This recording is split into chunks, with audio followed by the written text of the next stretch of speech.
You may already know that there are many important parts inside a computer. But what exactly do they do? Let's take a look inside and learn about the various components that make a computer work. Whether it's a desktop computer or a laptop, every computer has a large circuit board called a motherboard. This contains some of the most important parts of the computer, such as the CPU, also known as the Central Processing Unit or processor. The CPU can be considered the brain of the computer because it processes information and carries out commands.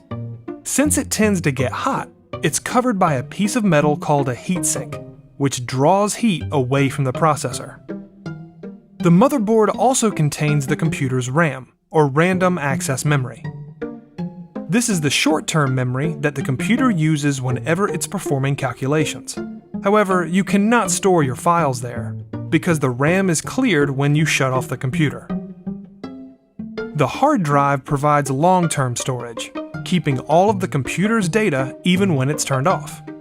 Many hard drives use a magnetic platter to store data, but many newer computers have solid-state drives, which are faster and more durable, but also more expensive. On many desktop computers, the motherboard has expansion slots that allow you to upgrade by adding expansion cards. You can add a video card to get better graphics performance, or you can add a wireless card to connect to your wireless home network. Most laptops, however, don't have expansion slots. Of course, the computer's components need electricity to run.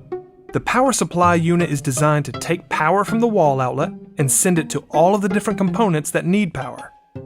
Laptops also contain a built-in battery that lets you use them anywhere.